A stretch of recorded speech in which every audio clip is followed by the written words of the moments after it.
मागच्या व्हिडिओमध्ये आपण पाहिले जॉन मार्स्टन 2 दिवसांपासून बेपत्ता असल्याने त्याची पत्नी ॲबिगेलने त्याला शोधण्याची विनंती केली. होजियाच्या सांगण्यानुसार मी आणि झावियर जॉनला शोधण्यासाठी बर्फाळ वादळात निघालो. त्याचा घोडा मृतदेह अवस्थेत सापडला आणि जॉन जखमी अवस्थेत एका कड्यावर आढळला. त्याला परत कॅम्पमध्ये आणत असताना लँडगॅनच्या टोळीने हल्ला केला, पण आम्ही त्यांना यशस्वीरित्या परतवून लावले. डच आणि होजियाने वादळ संपल्यावर पूर्वेकडील शहरांकडे जाण्याचा निर्णय घेतला, कारण पश्चिमेकडील प्रवास धोकादायक होता. मी आहे आर्थर मॉर्गन आणि तुम्ही पाहत आहात रेड डेड रिडेम्पशन 2 ची रक्तरंजित, खरी आणि शेवटपर्यंत पाठ सोडणार नाही अशी कहाणी. इथे प्रत्येक गोळी एक निर्णय आहे आणि प्रत्येक निर्णयाची किंमत रक्ताने भरली जाते. चलूया, कारण इथे कथा पाहिली जात नाही, ती जगली जाते. आता पुढे कोल्टरच्या त्या तात्पुरत्या स्वयंपाकघरात मिस्टर पियर्सनची कुरकुर सुरू झाली होती.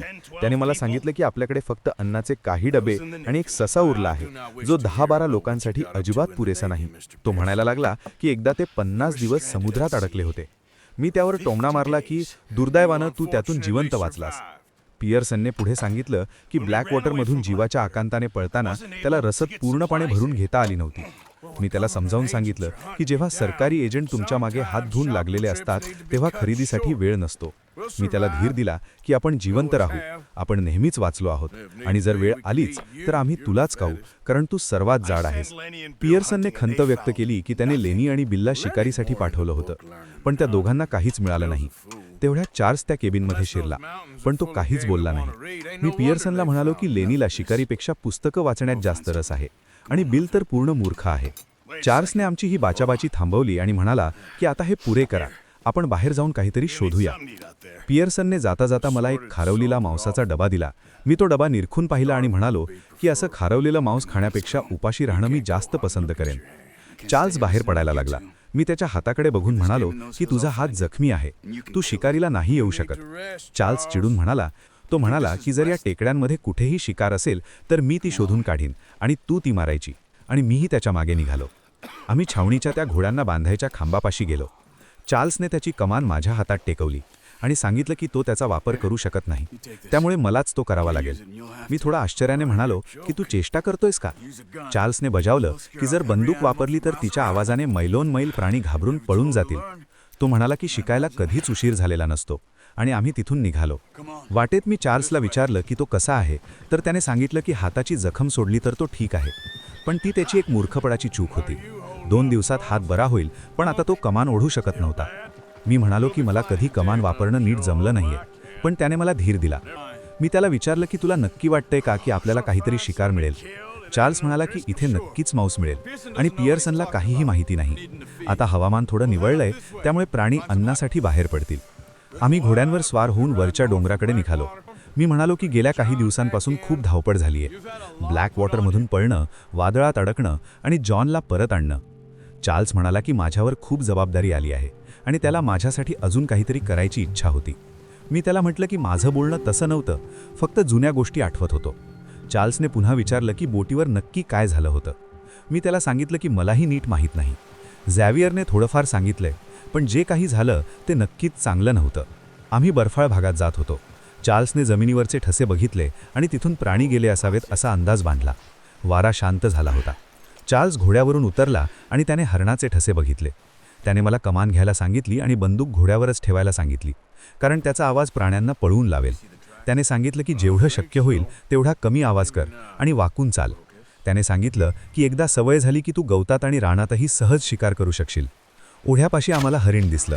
मी निशाणा साधून हरणाला टिपलं. चार्ल्सने माझं कौतुक केलं आणि सांगितलं की आपण अजून एक शिकार करूया. मी दुसऱ्या हरणाचा माग काढला आणि त्यालाही मारलं.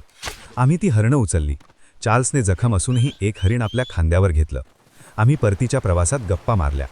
चार्ल्स म्हणाला की आता टोलीला काही दिवस अन्न मिळेल. त्याने माझं कौतुक केलं तेव्हा मी म्हणालो की जेव्हा समोरून कोणी गोळ्या झाडत नसतं तेव्हा शिकार करणं सोपं असतं. चार्ल्स हसला. मी म्हणालो की गेल्या काही दिवसांची परिस्थिती बघता कदाचित आता आमचं नशीब बदलतंय. चार्ल्स म्हणाला की आपण इथून बाहेर पडण्याचे प्रयत्न करायला हवेत. मी म्हणालो की लोक अजूनही अशक्त आहेत आणि गाड्या बर्फात अडकलेल्या आहेत. बर्फ वितळल्याशिवाय इथून जाता येणार नाही.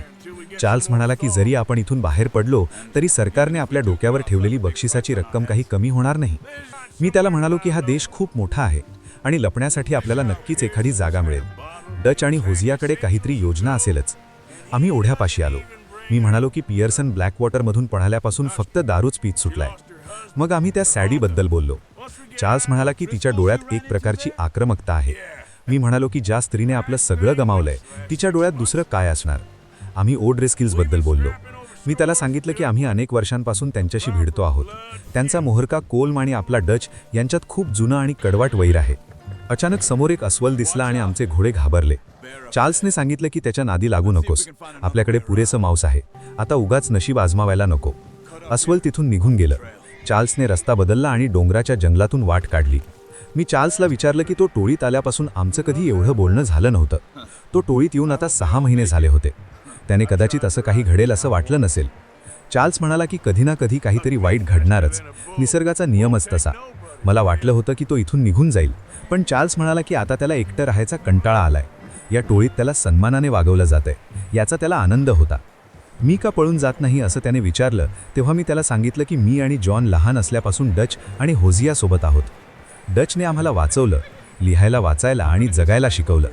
डचबद्दलची माझी निष्ठा ही केवळ कृतज्ञता नव्हती, तर ते आमचं आयुष्य होतं. आम्ही कोल्टरला पोहोचलो आणि मी ओरडून सांगितलं की आम्ही शिकार घेऊन आलो आहोत. आम्ही ती हरणं पियर्सनच्या हवाली केली. तिथे अंकल बसला होता, पण मी त्याला झिडकारलं. पियर्सनने आम्हाला नौदलातली कडक रम प्यायला दिली. ती प्यायल्यावर जीव कासाविसू झाला, पण पियर्सन हसत म्हणाला की याचमुळे माणूस शुद्धीवर राहतो. मी हरणाचं कातडं सोलायला पियर्सनला मदत केली. चार्ल्स तिथून निघून गेला. पियर्सनने पुन्हा माझ्या शिकारीचं कौतुक केलं आणि म्हणाला की हे कातडं विकून तू पैसे कमवू शकतोस किंवा मला आणून देऊ शकतोस. मी म्हणालो की आता मला फक्त इथून जिवंत बाहेर पडायचंय. मी कातडं टांगून ठेवलं आणि पियर्सनला सांगितलं की लोकांसाठी चांगलं जेवण बनव, कारण गेल्या काही दिवसात प्रत्येकाने खूप हाल सोसले आहेत. मी तिथून बाहेर पडलो आणि रात्र झाली होती. कोल्टरच्या त्या थंड हवेत मी माझ्या रोजनिशीत लिहिलं की गेल्या काही दिवसात खूप काही घडलं, पण आम्ही अजूनही लढत आहोत. मिशन समाप्त. आज आपण पाहिलं कोल्टरमध्ये अन्नाचा खूप मोठा प्रॉब्लेम झाला होता आणि मिस्टर पियर्सन खूप टेन्शनमध्ये होता. टोळीतली माणसं उपाशी होती, त्यामुळे मी आणि चार्ल्सने शिकारीला जाण्याचा डिसिजन घेतला. चार्ल्सचा हात जखमी होता, तरीही त्याने मला शिकार करण्यासाठी त्याचं धनुष्य दिलं, कारण बंदुकीच्या आवाजाने शिकार मिळण्याची चान्स कमी झाली असती. आम्ही बर्फाळ डोंगरात हरणांचा माग काढला. तिथे शिकार करताना खूप टेन्शन होतं, कारण एक छोटी चूक आणि शिकार हातून गेली असती. पण शेवटी मी 2 हरणं मारली. परत येताना आम्ही टोळीबद्दल, डचच्या निष्ठेबद्दल आणि ओड्रिस्कोलसोबत चालणाऱ्या आमच्या जुन्या फाईटबद्दल खूप गप्पा मारल्या. चार्ल्सला या टोळीत सन्मान मिळतोय याचा त्याला आनंद होता. वाटेत आम्हाला एक मोठं अस्वलही दिसलं, पण आम्ही उगाच रिस्क न घेता तिथून रस्ता बदलला. जेव्हा आम्ही ती शिकार घेऊन कॅम्पमध्ये परतलो तेव्हा सर्वांचा मूड थोडा सुधारला. अन्नाची सोय झाली होती, पण आता डच आणि होझिया या बर्फातून बाहेर पडण्यासाठी काय प्लॅन करतायत याकडेच आमचं लक्ष होतं. शेवटी पियर्सनला मदत करून मी विसावा घेतला, कारण गेले काही दिवस आमच्यासाठी खूप कठीण होते. कोल्टरच्या त्या गोठवून टाकणाऱ्या शांततेत आता संघर्षाची ठिणगी पडली होती. डचच्या मनात एकच विचार होता, कोल्म ओड्रिस्कॉलला संपवणं. पण ही लढाई फक्त जुन्या सुडाची होती की त्यामागे एखादा मोठा प्लॅन दडला होता. आम्ही त्यांच्या छावणीवर हल्ला तर केला, पण तिथे जे काही सापडलं त्याने सगळं चित्र बदलून टाकलं. आता खेळ फक्त शिकारीचा उरला नव्हता, तर अस्तित्वाचा होता.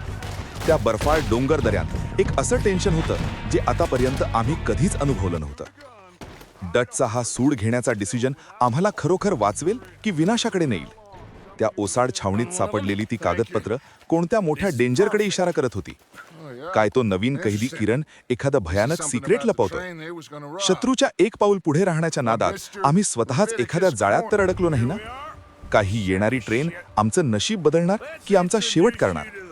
मित्रांनो, पुढचा भाग पाहताना तुमचा श्वास रोखून धरा, कारण आता अशी एक ट्रूथ समोर येणार आहे जी संपूर्ण टोळीचं भविष्य बदलून टाकेल. ही नुसती फाईट नाहीये, हा तर एका मोठ्या संकटाचा श्रीगणेशा आहे. तयार रहा, कारण आता खरी मजा सुरू होणार आहे.